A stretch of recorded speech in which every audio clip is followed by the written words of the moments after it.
여러분 안녕하십니까? 여순사건 특별법 제정이 20대 국회에서도 또다시 추진되고 있습니다.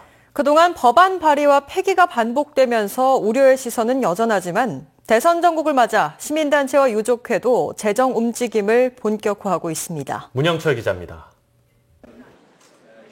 국민의당 정인화 의원이 대표 발의한 여순사건 특별법안입니다. 국무총리실 산하에 위원회를 설치해 진상조사를 실시하고 이를 근거로 희생자와 유족들에게 적절한 보상이 이루어지도록 하는 것이 주요 골자입니다. 이 건의 경우에는 국방위원회가 소관 상임위원회가 됩니다. 이 법의 필요성 그리고 억울함을 풀어줘야 할 당위성이 있다는 것을 설득을 하고 필요하다면 토론회도 개최를 하고 해서 여순사건 특별법 제정이 처음 추진된 건 16년 전인 지난 2001년. 하지만 이념적 시각차 등으로 제대로 된 논의조차 없이 매번 폐기되기 일쑤였고 지난 19대 국회에서는 본회의에 상정조차 되지 못했습니다. 이번 법안 발의에 참여한 국회의원도 불과 14명. 여전히 특별법 제정에 대한 공감대가 부족한 상황에서 또다시 폐기 수순을 밟게 되는 것 아니냐는 우려가 나오고 있습니다. 지역 시민단체와 유족회는 이번 대선 공약에 여순사건 특별법 제정이 반영될 수 있도록 각 당 후보들에게 공식 건의하기로 했습니다. 대통령 캠프를 전부 찾아가서 대선 공약으로 넣어달라는 요구사항을 부탁드리겠습니다. 그래서 앞으로 20대 국회 회기 내에 반드시 특별법이 제정할 수 있도록. 피해자도 정확하게 파악되지 않은 채 내년 70주기를 앞두고 있는 여순사건. 여소야대 전국 속에 정권 교체에 대한 기대감까지 높아지면서 특별법 제정을 위한 각계의 젠걸음이 또다시 본격적으로 시작됐습니다. MBC 뉴스 문형철입니다. 주요 정당의 대선 후보가 결정된 가운데 19대 대선 후보 등록은 오는 15일부터 이틀간 진행됩니다. 민주당 문재인, 국민의당 안철수, 바른정당 유승민, 자유한국당 홍준표, 정의당 심상정 후보가 주요 정당의 대선 후보로 결정됐습니다. 이에 따라 선거관리위원회는 오는 15일부터 이틀간 대선 후보 등록을 접수하며 17일부터 공식 선거 기간이 개시되고 다음 달 4일 사전투표 이후 다음 달 9일 대선 투표가 실시된다고 밝혔습니다. 시군의회가 의원들의 자질 논란과 갈등으로 연일 파행을 겪고 있습니다. 의원 공천 과정에서 검증 절차를 강화하고 시민들의 주권의식도 달라져야 한다는 목소리가 높습니다. 김종태 기자가 취재했습니다. 사체와 폭력, 금품 수수 혐의까지 전남 동부권 시군의회가 일부 의원들의 각종 비리와 비행으로 몸살을 앓고 있습니다. 이 같은 비리는 우선 의원들이 우월적 지위를 악용한 이권 개입에서 비롯됐다는 지적이 제기됩니다. 시민 지향적 의정보다는 자신을 공천해준 정당이나 국회의원을 위한 의정 형태도 건전하고 투명한 의회 활동에 발목을 잡고 있습니다. 일당 독재적 상황이 탈피하지 않으면 동부권에 지금 논란되고 있는 의회의 여러 가지 파행적 뉴스들이 계속 이어질 것이다. 저는 그렇게 보고 있습니다.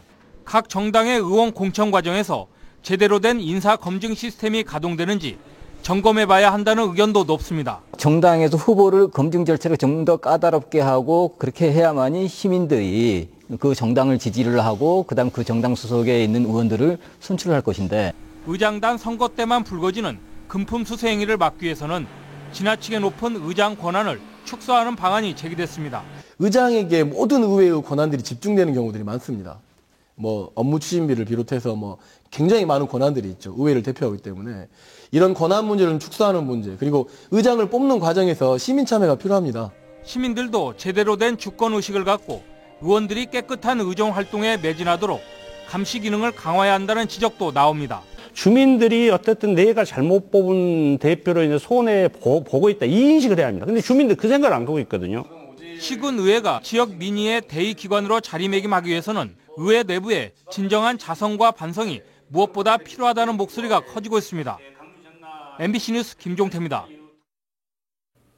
해양수산부가 세월호 인양업체에 끌려다니며 논란을 키우고 있습니다. 들쭉날쭉한 세월호 무게 추정과 육상 거치 시점 등 해수부가 민간업체의 대변인 역할만 한다는 지적이 나오고 있습니다. 신광하 기자가 보도합니다. 세월호 선체 무게는 육상 거치를 위해 반드시 알아야 할 중요한 자료입니다. 해수부는 그동안 상하이 셀비지 측의 측정 결과를 인용해 세월호 무게를 13,460톤으로 추정해왔습니다. 13,460톤에 대해서 저희들이 모든 그 전문적 지식과 그 전문가들의 견해.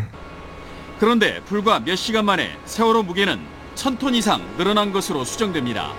선체조사위원회는 상하이 셀비지가 밝힌 이번 세월호 선체 무게도 신뢰할 수 없다는 입장을 내놨습니다. 세월호 육상 거치의 마지노선이라던 날짜도 계속 바뀌고 있습니다. 당초 6일에서 7일로 하루 늦춰진 데 이어 10일까지도 가능하다는 발표가 나왔습니다.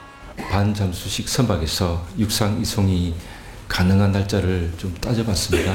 따져서 4월 10일까지는 이제 가능할 것으로 판단이 되고요.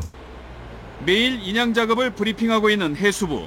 하지만 상하이 셀비지와 모듈 트랜스포터 운송업체와의 계약 내용도 추가로 바뀌는 인양 현장 작업 상황도 모르는 경우가 많습니다.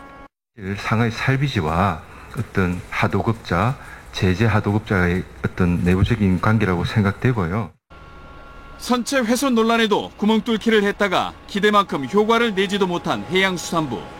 세월호 선체 인양 현장을 총괄하고는 있지만 민간 인양업체의 입장만을 전달하는 신세를 자초하고 있습니다. MBC 뉴스 신광하입니다. 광양시가 30만 자족도시 건설을 위한 정주권 개발에 오는 2020년까지 3,600억 원을 투자합니다. 광양시는 우선 1,000억 원을 들여 2019년까지 광장과 생태관찰로, 예술고 부지 조성과 주차장 확충을 위한 마동 유원지 개발을 마무리할 계획입니다.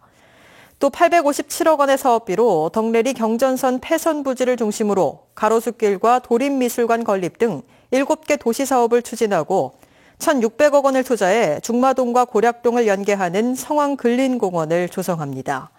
광양시는 이 같은 정주권 개발로 2020년까지 30만 자족도시 건설이 가능할 것으로 전망하고 있습니다. 지난해 11월부터 석 달 동안 진행된 고흥군의 복지지원 사업을 통해 만여 명의 지역민이 혜택을 받은 것으로 나타났습니다. 고흥군은 민간단체와 합동으로 진행한 이번 사업을 통해 1,700여 명의 소외계층에게 예산을 지원하고 8,300여 명에게 자원봉사 활동을 펼쳤다며 복지사각지대 해소에 지역민의 관심이 큰 역할을 한 것으로 평가했습니다. 고흥군은 또 읍면별로 지역사회 보장협의체를 운영해 맞춤형 복지사업을 추진하기로 하고 이를 통해 공공복지 서비스의 질을 보다 높인다는 계획입니다. 전두환 회고록과 관련해 5월 단체들이 분노하고 있습니다. 왜곡된 내용들을 모아서 전두환 씨를 명예훼손 혐의로 고소해 다시 법정에 세우겠다는 입장을 밝혔습니다. 김철환 기자입니다. 전두환 씨는 회고록에서 5.18 때 광주에 있지도 않았고 어떤 작전에도 개입하지 않았다고 주장했습니다. 하지만 이는 1996년 검찰 수사와 재판 기록에서 이미 거짓임이 드러나 있습니다. 당시 계엄군 지휘라인에 있었던 전투교육 사령부 장군들은 검찰 수사에서 전두환 씨가 작전에 개입한 이른바 전두환 친필 메모의 존재를 일관되게 증언했습니다. 당시 보안사령관이었던 전두환 소장이 도청 진압이 있기 사나흘 전인 1980년 5월 24일을 전후해 소준열 전교사 사령관에게 희생이 있더라도 광주 사태를 조기에 수습하라는 등의 친필 메모를 보냈는데 이것을 여러 명이 목격했다는 겁니다. 자신에게 불리한 증언이나 증거는 외면하고 출처가 의심되는 탈북자들의 증언은 확대하는 게 전형적인 극우 세력의 왜곡 방식과 닮았다는 지적입니다. 최근 한 5년 동안에 5.18 애국 폄훼 세력들이 해왔던 논리적 패턴, 그래서 이제 일부 자료를 발췌해서 자기에게 유리한 부분만 가져다 쓰고 인용하는 방식, 이건 동일한 것 같아요. 5월 단체들은 반성에도 모자랄 판에 전 씨가 지금 시기에 이 같은 망언을 하는 이유를 모르겠다며 분노했습니다. 내란죄로 체포가 돼서 재판을 받고 형을 받은 사람입니다. 이제 와서 이런 소리를 한다는 것은 미술적인 일입니다. 37년 만에 다시 쿠데타를 당한 기분입니다. 5.18 기념재단은 전 씨가 조비오 신부와 피터슨 목사 등의 발언을 왜곡하고 비난했다며 이들 유족과 함께 사자 명예훼손 혐의로 전 씨를 고소해 다시 법정에 세우기로 하고 구체적인 실행 방안 검토에 들어갔습니다. MBC 뉴스 김철원입니다. 광양시가 중소기업 육성과 투자 유치 촉진을 위해 기업 지원액을 높이기 위한 조례 개정에 나섰습니다. 광양시는 지역 투자업체에 한해 기업당 융자금 지원 한도액을 기존 2억 원에서 3억 원으로 상향 조정하고 투자자 입지 보조금과 고용 보조금을 높이는 방안을 추진하고 있습니다. 이를 위해 광양시는 관련 조례 규칙안을 입법 예고하고 다음 달 의회 임시회에 상정할 계획입니다. 전라남도 기능경기대회가 오늘 순천에서 막을 올렸습니다. 도내 7개 경기장에서 오는 10일까지 진행되는 이번 대회에는 모두 400여 명의 학생과 일반인들이 참여해 기계 설계 등 38개 분야에서 기량을 겨룹니다. 이번 대회 입상자는 오는 9월 제주에서 열리는 전국 기능경기대회에 출전할 수 있습니다. 전라남도가 순천시 주안면 용오름 마을과 광양 서천변 장미공원 등 4곳에 주민주도형 경관 개선 사업을 추진하기로 했습니다. 이에 따라 용오름 마을에는 견우직녀 설화를 바탕으로 한 이벤트 공간이 조성되며 광양 장미공원에는 야간 조명을 활용한 야경 코스를 선보일 예정입니다. 다음 달 대통령 선거를 앞두고 공정한 개표 작업을 담당할 개표 참관인 접수가 실시됩니다. 일선 선관위는 오는 14일까지 각 관할구역 안에 주소지가 있는 유권자를 대상으로 대통령 선거 개표가 마무리될 때까지 개표 절차를 감독할 참관인을 모집하기로 하고 중앙선관위 홈페이지를 통해 신청받는다고 밝혔습니다. 선정 결과는 오는 27일 홈페이지를 통해 발표되며 선정된 참관인에게는 소정의 급여가 지급됩니다. 바른정당 여수을 조직위원장에 심정우 호남대 초빙 교수가 임명됐습니다. 바른정당은 어제 지역민 여론조사와 정당 기여도 등을 평가해 여수을 조직위원장으로 심정우 호남대 초빙 교수를 임명했다고 밝혔습니다. 바른정당 여수갑 조직위원장은 임명이 보류된 것으로 알려졌습니다. 율촌 제1산단의 지하시설물들을 전자지도로 정리하는 작업이 마무리됐습니다. 순천시는 사고를 예방하고 지하시설물을 효율적으로 관리하기 위해 지난 넉 달간 7억여 원의 사업비를 들여 율촌 1산단 내 108km의 지하시설물에 대한 데이터베이스 구축 사업을 마무리했습니다. 이번에 구축된 전자지도는 상하수도와 전기, 가스, 통신 등 지하시설물들을 모두 망라한 것으로 도로 굴착 시 각종 재난과 대형 안전사고 예방을 통한 시민 생활의 안전성 확보를 위해 활용됩니다. 여수시와 세브란스 병원이 선천성 심장질환자 무료 진료에 나섭니다. 여수시와 세브란스 심장혈관병원은 선천적인 심장질환이 있거나 증상이 의심되는 영유아 등을 위해 무료 진료를 실시하고 있습니다.